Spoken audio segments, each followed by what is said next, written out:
how can you make plans for the future in light of what's going on in the world today? Let's look at that in Luke 16.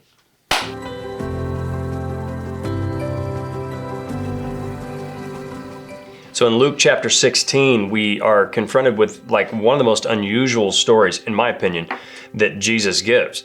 We're going to essentially give the devil his due, you might say. You're going to look at a clever crook. When I look at the stock market, when I look at the volatility, the roller coaster ride that is the stock market, it's hard to evaluate it and then make proper plans for the future. I'm old enough to have invested in whatnot back in 2008 when the market fell apart. And before that, even at other times, but 2008 was kind of a big blip. And then the 2020 blip when everything dropped and you saw a lot of jostling for what's going to happen next and who's going to go where and how do I make a plan? Many people hire a financial advisor and give him their money to then invest in different spots, hoping that he's better at figuring out the future than them. A lot of times they're not, because none of us has that access to information as to exactly what's going to happen. This world in which we live, that is not our home, has a volatility baked into it that just can't always be gambled with. You can't know the direction that things are going. Morally speaking, this country is in a toilet and it's not going to get any better unless the Lord himself does a gracious work to pull people back. Best way that he's going to do that is by the act of activating his people to go out and share the gospel. The gospel changes lives, not legislation. That being said, our story here is of a guy who is a crook who was able to read the times and then make plans accordingly. Luke 16, verse 1. After moving on from the prodigal son story, he then jumps straight to this story and says, now he was also saying to his disciples, there was a rich man who had a manager, and this manager was reported to him as squandering his possessions. And he called him and he said to him, what is this I hear about you? Give an account of your management, for you can no longer be manager. The manager said to himself, what shall I do, since my master is taking the management away from me? I'm not strong enough to dig, and I'm ashamed to beg. I know what I shall do, so that when I am removed from the management, people will welcome me into their homes. And he summoned each of his master's debtors, and he began to say to the first, how much do you owe my master? And he said, 100 measures of oil. And he said, take your bill, sit down quickly and write 50. And he said to another, how much do you owe? And he said, 100 measures of wheat. And he said to him, take your bill and write 80. And his master praised the unrighteous manager because he acted shrewdly. For the sons of this age are more shrewd in relation to their own kind than the sons of light. And I say to you, make friends for yourselves by means of the wealth of unrighteousness, so that when it fails, they will receive you into the eternal dwellings. What an interesting story. This story has been misunderstood at various times, and I think in the text after this, Jesus clarifies further to try to prevent us from twisting it, but we're just going to stick with what we have right here. This is the story of a man who seems to evaluate properly what's happening, right? Look, I'm out of a job.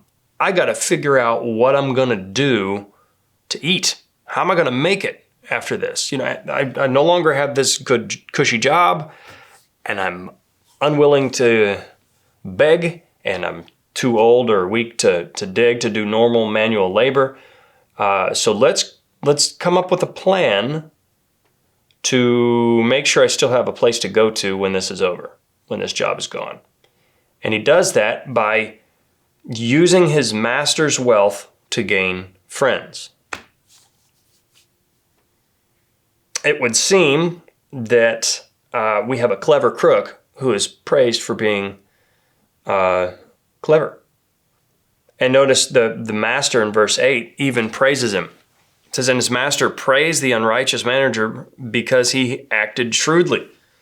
For the sons of this age are more shrewd in relation to their own kind than the sons of light. You have a guy here who recognizes the real priority.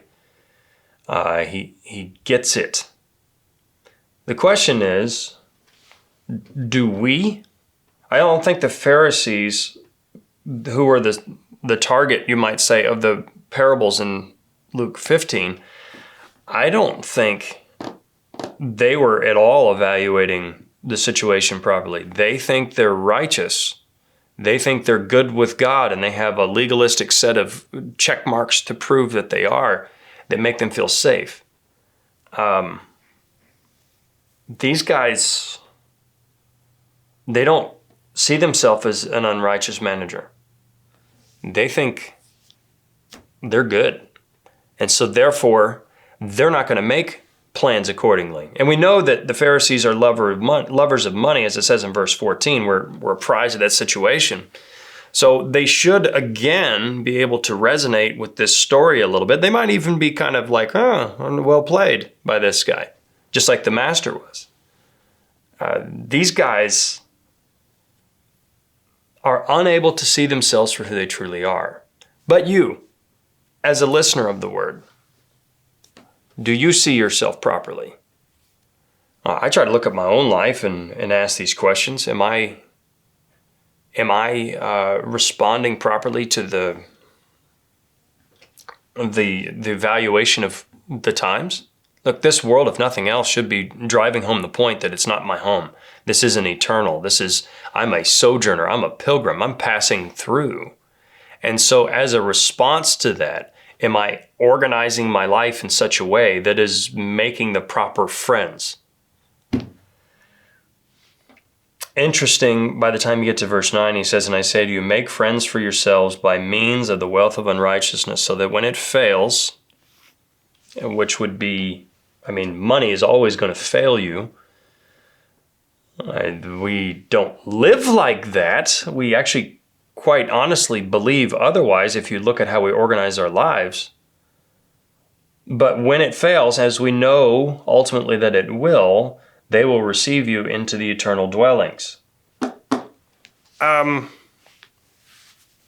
This guy makes the proper provisions for his future. But am I?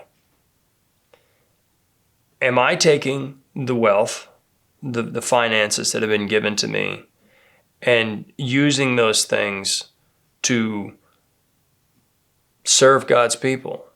Am I using wealth in such a way? And am I using the things entrusted to me in a faithful way? So that what I'm doing is I'm building up the community of God's kingdom. Or am I just, hoarding it unto myself? Am I just building my own little kingdom? And that might be an easy way to understand this. Whose kingdom are you building? Am I looking at the world properly, recognizing that it's crumbling and failing, it's a cursed world? Am I looking at it that way and then adjusting my plans accordingly? Or am I the opposite of this shrewd manager, and I'm going to act like I'm actually not going to be out of a job? The stupidity of that. The stupidity of walking around thinking that I'm going to live forever is the idea. The stupidity of thinking that if you're this manager, thinking that, the boss is bluffing. It's not really going to happen. And now think about his future thereafter. Now he's going to be destitute. Now he's going to be what else can you say? Impoverished. But he at least changes course and tries to do something. He has a hustle and a work ethic for his own kingdom to get things done. And I think that's Jesus' point here. What kind of work ethic do you have for the kingdom of God, for the things of God, as opposed to your own thing? You can look at many incredibly hardworking people in relation to building their own thing, building their own kingdom, making their own empire, making their billions. But how many Christian people are hustling like that? Am I? Are you?